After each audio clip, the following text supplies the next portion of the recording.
All right. Good morning, Chair Postman, board members Garrett and Hauge. The lobby is open and recording has begun. Good morning. Thank you, Dustin. We will convene the Washington State Liquor and Cannabis Board meeting for Wednesday, October 27th, 2021. First item is to approval of the meeting minutes from the October 13th, 2021 meeting. Is there a motion? I'll move approval. And second? Nick Hawley's frozen. Uh-oh.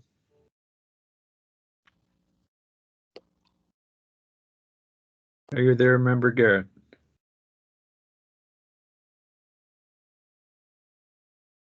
Why don't we just go at ease for 1 second? Looks like we're having a technical problem. I expect she will reconnect momentarily.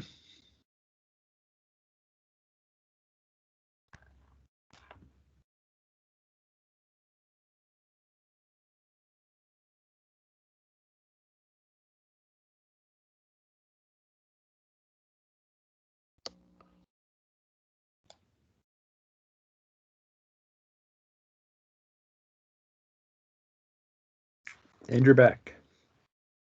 Yes, I don't know what happened. Okay. Looking for a second on the motion to approve the meeting minutes for October 13th. I second. Great. And so those are approved. Now we'll get a presentation on alcohol-related rulemaking timelines and updates from Robert Despain, the Policy and Rules Coordinator on the alcohol side. Mr. Despain. Good morning, Chair Postman, Board Member Garrett, and Board Member Hauge. I have some very brief updates on alcohol-related rule project timelines. The Washington State Register published issue 2120 on October 20th. The issue contains the CR 102 package for the rule project related to implementation of HB 40 related to COVID-19 alcohol allowances, and the CR 101 package for the rule project related to axe throwing at liquor licensed premises. The packages are numbered sequentially as WSR 2120-066 and 067. The public comment period for both projects will remain open until November 19th, 30 days after publication. As of today, no public comments have been received for the CR 102 package, and one public comment has been received for the CR 101 package. That concludes my brief rule project updates for today, and I'm happy to answer any questions. Great. I have none. Seeing none, thank you for that today. Thank you. And we will now move to the cannabis side of the store and hear from Jeff Kildall, the Policy and Rules Coordinator there. Good morning. Good morning, Chair Postman and Board Member Garrett and Board Member Hauge. Regarding the THC compound evaluation project, we are still on track for a public hearing on December 8th. To date, no formal comments have been received, although we've received one oral comment in support of the proposal as written. And regarding the Cannabis Quality Control Rules project, we held a 3-hour virtual listen and learn session on the afternoon of Wednesday, October 20th from 1 until 4 p.m. The session was attended by 55 people via Microsoft Teams. We are working to organize and analyze the comments received in the session, and we plan to reconvene the rule project team later this week. We remain on track to bring a CR 102 package to you on December 8th, 2021. And this concludes my update for today, and I am happy to answer any questions. Great, thank you for that. I don't see any questions. Look forward to seeing the 102 on that. So thank you. Thank you. And we will move on to our action item for the day. Kathy Hoffman, the Policy and Rules Manager, will present the CR 101 regarding social equity in cannabis for board approval. Good morning. Good morning, Chair Postman and board members Garrett and Hauge.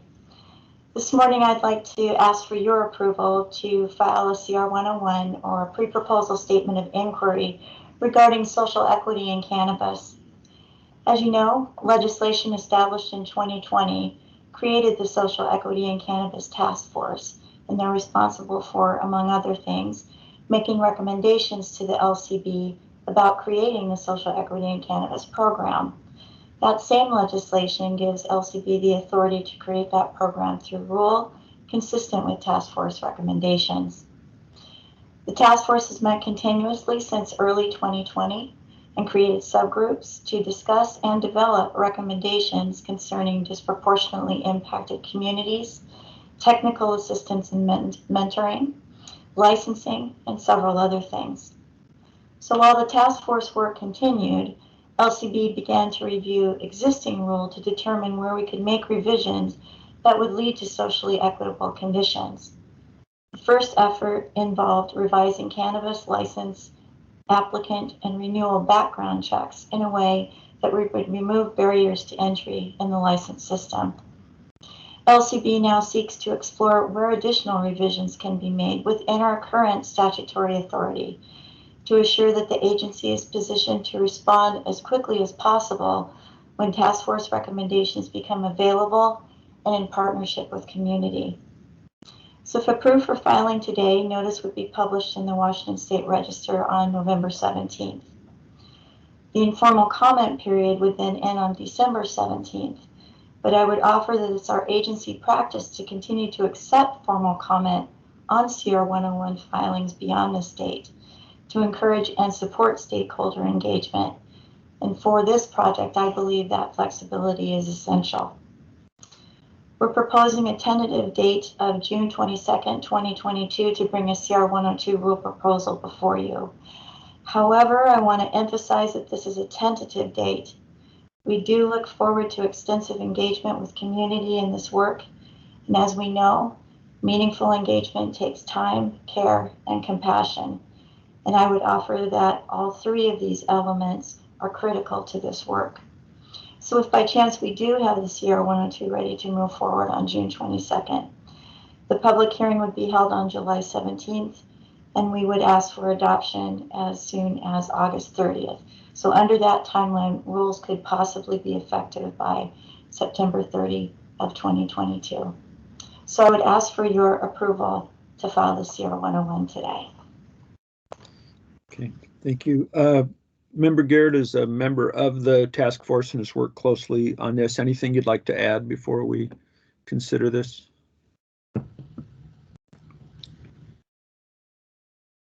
I'm worried Ollie froze again. Maybe Member Garrett is frozen again. Member Hauge, anything to add while we wait for reconnect here?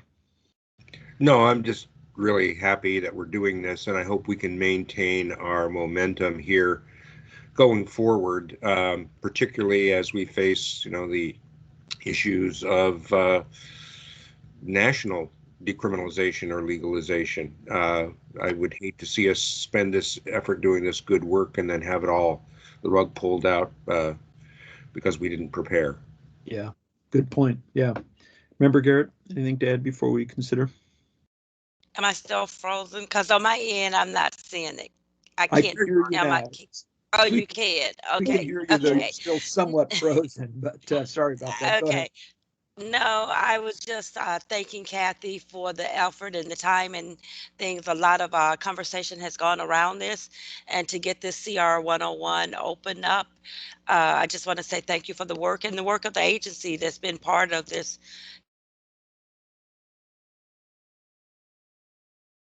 Just lost you again, I'm afraid.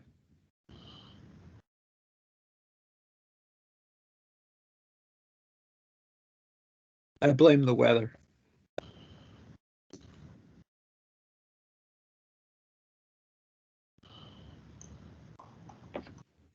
We'll just be patient here for a second and see if we can reconnect. Oh, are you back?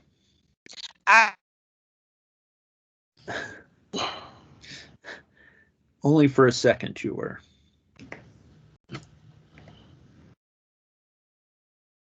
Maybe if you turn off the camera, the audio part will work better. I don't know. That's the extent of my technical knowledge.